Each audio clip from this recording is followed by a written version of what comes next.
Hello friends, तो आज का हमारा टॉपिक है प्राकृतिक वनस्पति एवं वन्य जीवन। तो इसमें सबसे पहले हम देखेंगे कि प्राकृतिक वनस्पति को प्रभावित करने वाले कारक कौन कौन से हैं। तो जो प्राकृतिक वनस्पति होती हैं, इनकी जो वृद्धि होती है वो कहीं ना कहीं तापमान और नमी पर भी निर्भर करती है। जैसे कि किसी क्षेत्र का तापमान कम होगा तो वहाँ पे दूसरी तरह की वनस्पतियाँ होंगी, किसी क्षेत्र का तापमान अधिक होगा कम होगा तो वहाँ दोनों अलग अलग तरह की वनस्पतियाँ होंगी। और नमी पर भी निर्भर करती हैं, जहाँ वर्षा ज़्यादा होगी वहाँ वनस्पति अलग अलग तरह की होंगी, जहाँ वर्षा कम होगी वहाँ कांटेदार झाड़ियाँ होंगी। इसके अलावा ढाल और मिट्टी की परत की मोटाई पर भी ये निर्भर करता है कि उसकी प्रकृति कैसी है।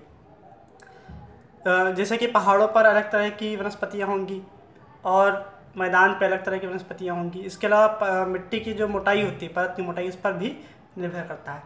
इसके अलावा हम प्राकृतिक वनस्पति को 3 श्रेणियों में बांट सकते हैं। तो पहली श्रेणी है वन, दूसरा है घास स्थल और तीसरा है कटीली झाड़ियाँ। तो वन कहाँ पे उगते हैं? जहाँ पे उपयुक्त तापमान होता है और जहाँ परिपूर्ण वर्षा होती है, माने कि अच्छी खासी जहाँ पे वर्षा होती है वहाँ पे वन उगते हैं। और अगर देखा जाए तो वन 2 तरह के हो सकते हैं, सघन भी हो सकते हैं माने घने, और खुले वन भी हो सकते हैं। इसका मतलब कि जो है दूर दूर जहाँ पेड़ होते हैं। उसके अलावा घास स्थल में क्या है? घास स्थल कहाँ पे होते हैं? जहाँ मध्यम वर्षा होती है वहाँ पे घास स्थल होते हैं। और कटीली झाड़ियाँ कहाँ पे होती हैं? ये खाली शुष्क क्षेत्रों में, जैसे कि रेगिस्तान में कटीली झाड़ियाँ होती हैं, जहाँ पे सूखा रहता है वहाँ पे कटीली झाड़ियाँ उगती हैं। अब हम उष्णकटिबंधीय सदाबहार वन के बारे में देखेंगे। तो उष्णकटिबंधीय सदाबहार वन को हम उष्णकटिबंधीय वर्षा वन भी कहते हैं। ये कहाँ पे स्थित होते हैं? ये भूमध्य रेखा के पास और उष्णकटिबंध के पास ये पाए जाते हैं, क्योंकि ये क्षेत्र गर्म होते हैं, यहाँ पे वर्षा भी काफ़ी होती है। तो ये वन हमेशा सदाबहार रहते हैं, इसमें कभी भी सूखा नहीं पड़ता, इसीलिए इसको सदाबहार वन भी कहते हैं। अब देखेंगे कि जो है सदाबहार वन में कौन कौन से पेड़ पाए जाते हैं। तो इसमें रोजवुड, आबनूस और महोगनी जैसे वृक्ष पाए जाते हैं।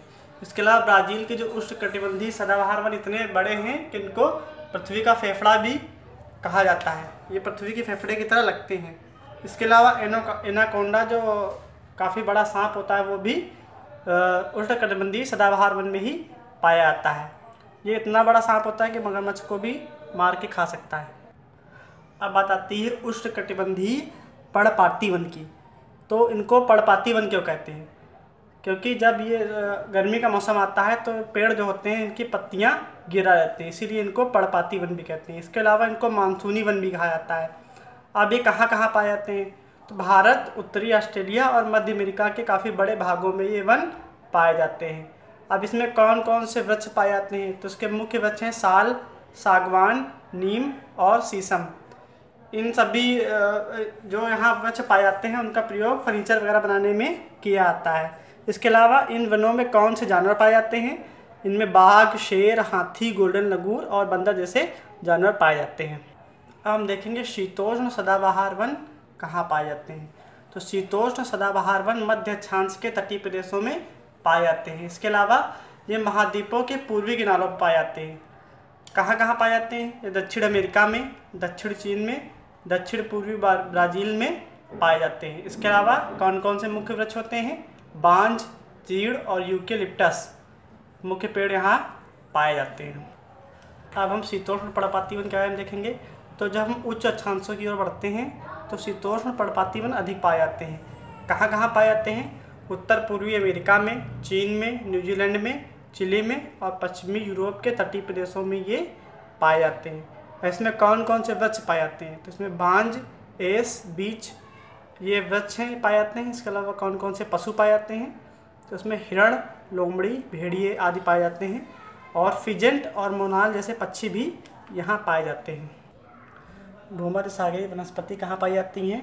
तो महाद्वीपों के पश्चिमी व दक्षिणी पश्चिमी किनारे पर ये भूमध्य सागरीय वनस्पति पाई जाती हैं। इसके अलावा यूरोप, मध्य अफ्रीका और एशिया के भूमध्य सागर के समीप वाला जो भाग है वहाँ पे भूमध्य सागरीय वनस्पति पाई जाती हैं।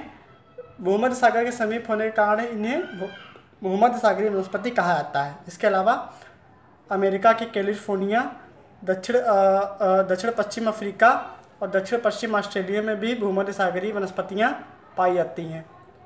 यहाँ पे गर्म शुष्क ग्रीष्म व वर्षा वाली मृदु शीत ऋतु रहती है। यहाँ के मुख्य पेड़ कौन कौन से हैं? संतरा, अंगूर, जैतून, अंजीर यहाँ के मुख्य वनस्पतियाँ हैं।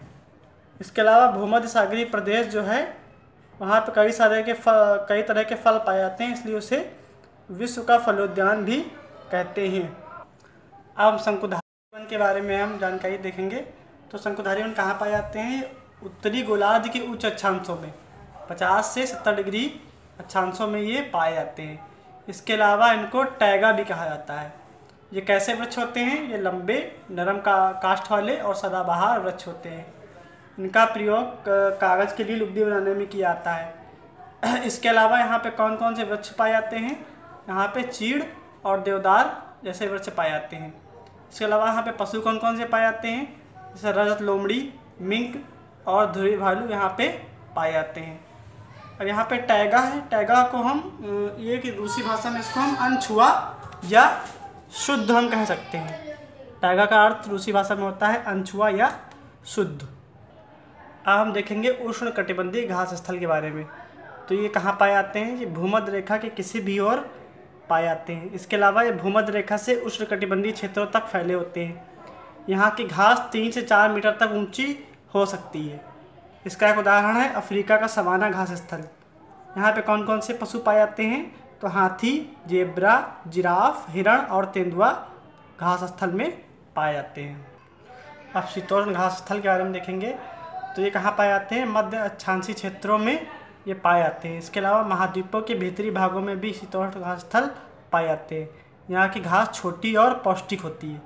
यहाँ पे कौन कौन से पशु पाए जाते हैं? तो जंगली भैंस, बाइसन और एंटीलोप ये यहाँ पे पाए जाते हैं। अब ये बहुत इंपॉर्टेंट कुछ घास स्थलों के नाम दिए गए हैं। तो उष्ण कटिबंधीय घास स्थल कहाँ कहाँ पाए जाते हैं? तो पूर्वी अफ्रीका में इसे सवाना कहते हैं, ब्राज़ील में इसे कंपोस कहते हैं, वेनेजुएला में इसको लानोस कहते हैं। इसके अलावा शीतोष्ण घास स्थल ये इनके नाम क्या क्या हैं?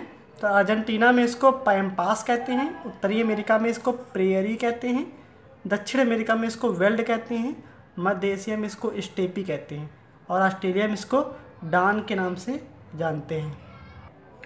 अब हम देखेंगे कंटीली झाड़ियाँ कहाँ पाई जाती हैं। तो कंटीली झाड़ियाँ शुष्क रेगिस्तान में पाई जाती हैं। इसके अलावा उष्ण कटिबंधीय रेगिस्तान जो होते हैं वो महाद्वीपों के पश्चिमी किनारे पर पाए जाते हैं। यहाँ पे रेगिस्तानों में गर्मी बहुत अधिक होती है। इसके कारण क्या होता है? वनस्पतियाँ काफ़ी कम पाई जाती हैं। अब हम देखेंगे ध्रुवीय प्रदेश में किस तरह की वनस्पतियाँ पाई जाती हैं। ध्रुवीय प्रदेश में बहुत अधिक ठंडक पड़ती है, तो यहाँ पे काई और लाइकेन जैसी ही कुछ वनस्पतियाँ पाई जाती हैं। इन वनस्पतियों को हम टुंड्रा वनस्पति भी कहते हैं। इसके अलावा ये कहाँ पाए जाते हैं? तो यूरोप, एशिया व उत्तर अमेरिका के जो ध्रुवीय प्रदेश हैं वहाँ पे ही ये वनस्पतियाँ पाई जाती हैं। अब इन प्रदेशों में कौन कौन से जंतु पाए जाते हैं? तो सील, वालरस, कस्तूरी बैल, ध्रुवीय उल्लू, ध्रुवीय भालू और बर्फीली लोमड़ी यहाँ पे पाए जाते हैं। अब हम कुछ क्वेश्चन देख लेते हैं। तो पहला है काई लाइकेन कहाँ पाए जाते हैं? रेगिस्तान में, उष्णकटिबंधीय सदाबहार वनों में या टुंड्रा वनस्पति में? तो ये टुंड्रा वनस्पति में ही पाए जाते हैं। कांटेदार झाड़ियाँ कहाँ पाई जाती हैं? उष्णकटिबंधीय जलवायु में, रेगिस्तान की जलवायु में या ध्रुवीय जलवायु में? तो इसमें रेगिस्तान जलवायु में। शंकुधारी वन के वृक्ष है कौन सा है? रोजवुड, चीड़ या सागवान? तो चीड़। स्टेपी घास स्थल कहाँ पाया जाता है? दक्षिण अफ्रीका में, मध्य एशिया में या ऑस्ट्रेलिया में? तो ये है मध्य एशिया में। अगर फ्रेंड्स आपको वीडियो अच्छा लगी हो तो इसको शेयर करें।